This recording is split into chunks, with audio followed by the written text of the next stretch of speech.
शाम के, उस दिन तुम्हें पहली बार दिखाई देगा कि फूल के भीतर भी वही प्रकाश है जो तुम्हारे भीतर है। उस दिन तुम्हें उस फूल के साथ एकता महसूस होगी। उस दिन तुम्हें लगेगा कि अगर मैं शून्य हो जाऊं तो यह पूरा अस्तित्व मुझसे भर जाएगा। ये जो पूर्ण रिक्ति की बात है, इसे समझो। रिक्ति का मतलब है खालीपन, लेकिन पूर्ण रिक्ति यानी ऐसा खालीपन जो अधूरा नहीं है, जो अपने आप में पूरा है। जैसे आकाश खाली है, लेकिन क्या तुम कह सकते हो कि आकाश अधूरा है? आकाश में तारे बनते हैं, मिटते हैं, बादल आते हैं, जाते हैं, लेकिन आकाश को कोई फर्क नहीं पड़ता, वह अपनी जगह मौजूद रहता है। उसका खालीपन ही उसका शाश्वत होना है। तुम्हें भी अपने भीतर के आकाश को पहचानना है।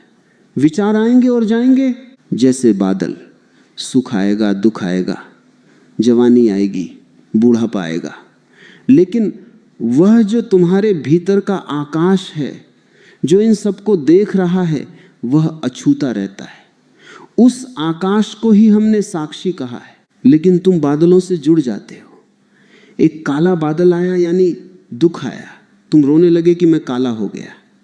एक सफेद बादल आया यानी सुख आया, तुम नाचने लगे कि मैं उजला हो गया। अरे पागल, तुम न काले हो न उजले, तुम वह आकाश हो जिसमें ये दोनों तैर रहे हैं। बादलों को पकड़ना छोड़ दो, उन्हें जाने दो, तुम बस देखो। यही वह जगह है जहां से जीवन में क्रांति घटती है। जब तुम कर्ता न रहकर दृष्टा बन जाते हो, जब तुम भोक्ता न रहकर साक्षी बन जाते हो। और साक्षी होने के लिए पहले तुम्हें इस भीड़ भाड़ से, इस शोरगुल से अपनी नजर हटानी होगी जो तुमने अपने भीतर जमा कर रखा है। अब सवाल ये उठता है कि क्या हम इस खालीपन को जबरदस्ती ला सकते हैं? क्या हम कोशिश करके खाली हो सकते हैं? नहीं। अगर तुमने कोशिश की तो वह कोशिश भी एक नया शोर बन जाएगी। अगर तुमने कहा कि मैं अब शांत रहने की कोशिश करूंगा, तो तुम शांत नहीं हो पाओगे। तुम भीतर एक संघर्ष शुरू कर दोगे। तुम अपने विचारों को दबाओगे, और जो दबाया जाता है वह और जोर से उछलता है। तो फिर क्या करें? करना कुछ नहीं है, बस समझ की जरूरत है। जैसे अगर तुम्हें पता चल जाए कि तुम्हारे हाथ में जो सांप है वह सांप नहीं, रस्सी है, तो क्या तुम्हें उसे फेंकने की कोशिश करनी पड़ती है?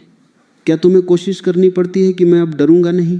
नहीं। जैसे ही दिया जलता है और तुम्हें दिखता है कि अरे ये तो रस्सी है, डर अपने आप गायब हो जाता है, सांप अपने आप गायब हो जाता है।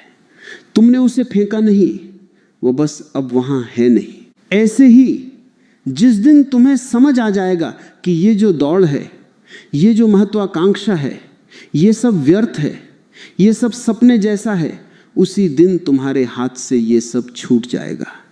तुम्हें छोड़ना नहीं पड़ेगा। त्याग करना नहीं होता, त्याग तो घटित होता है। जब तुम्हें हीरे मिल जाते हैं तो तुम कंकड़ पत्थर अपने आप छोड़ देते हो। तुम्हें याद भी नहीं रहता कि तुमने कुछ छोड़ा है। लेकिन अभी तुम्हें हीरे मिले नहीं हैं, इसलिए तुम कंकड़ पत्थरों को छाती से लगाकर बैठे हो। तुम्हें लगता है कि यही मेरी दौलत है, और मैं तुम्हें कंकड़ पत्थर छोड़ने को नहीं कह रहा। मैं तो कह रहा हूं कि आंखें खोलो और देखो कि वे कंकड़ पत्थर हैं। बस देख लो, देखने में ही रूपांतरण है। तो तुम उस खाई के किनारे खड़े हो, तुम उस शून्य के मुहाने पर खड़े हो जिसे देखकर तुम्हारे प्राण कांप रहे हैं। और अब प्रश्न यह है कि क्या तुम उस खाई में कूदोगे या फिर वापस उसी पुरानी दुनिया में लौट जाओगे, जहां शोर है, संघर्ष है और कभी न खत्म होने वाली बेचैनी है। मेरे प्रियो, जिस क्षण तुम उस शून्य को स्वीकार कर लेते हो, एक चमत्कार घटता है। जिसे तुम अब तक अंधेरा समझ रहे थे, जिसे तुम मौत समझ रहे थे, वह अचानक एक नए रूप में तुम्हारे सामने आता है।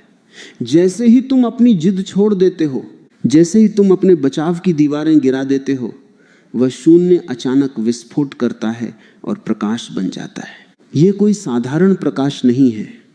ये वो प्रकाश नहीं है जो सूरज या चांद से आता है। ये वो प्रकाश है जो तुम्हारे अस्तित्व के केंद्र से फूटता है। और यही इस अस्तित्व का सबसे बड़ा विरोधाभास है कि जो शून्य होने को राजी है वही पूर्ण हो जाता है, जो मिटने को तैयार है वही शाश्वत हो जाता है। बांसुरी को देखो, कृष्ण की बांसुरी, उसे हम इतना पवित्र क्यों मानते हैं? क्या कभी सोचा है?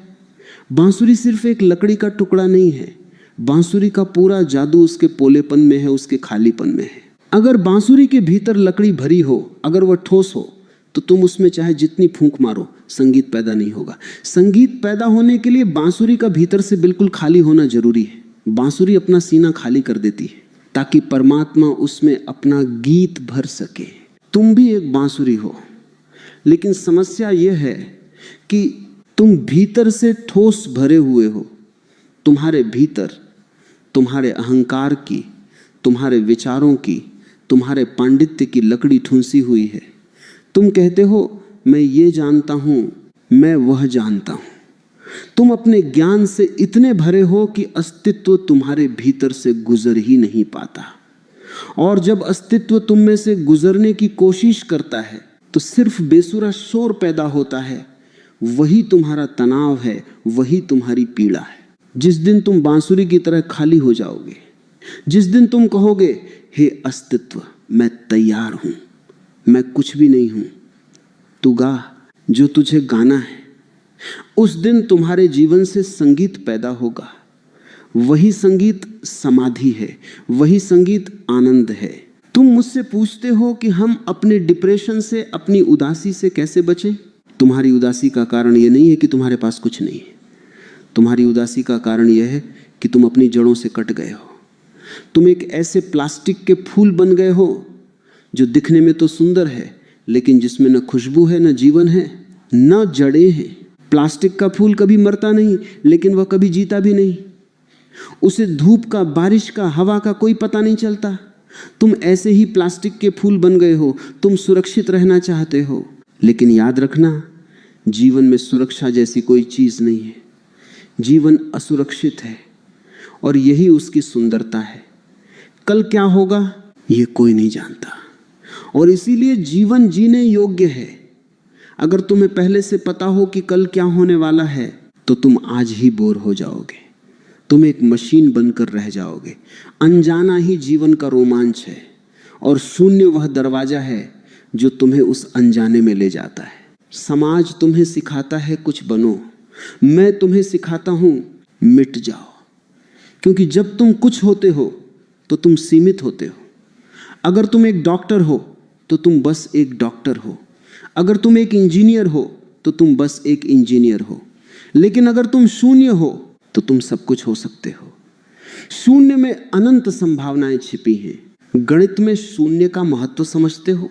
शून्य का अपना कोई मूल्य नहीं होता, लेकिन वह जिसके साथ जुड़ जाता है उसकी कीमत 10 गुना बढ़ा देता है।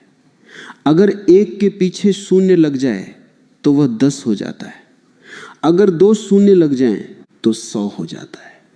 शून्य खुद कुछ नहीं है, लेकिन वह सबको बढ़ाने की ताकत रखता है। यही तुम्हारे भीतर का सच है।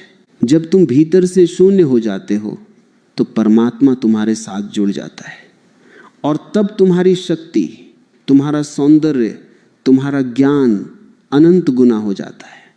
तब तुम बोलते नहीं हो, तुम्हारे जरिए अस्तित्व बोलता है।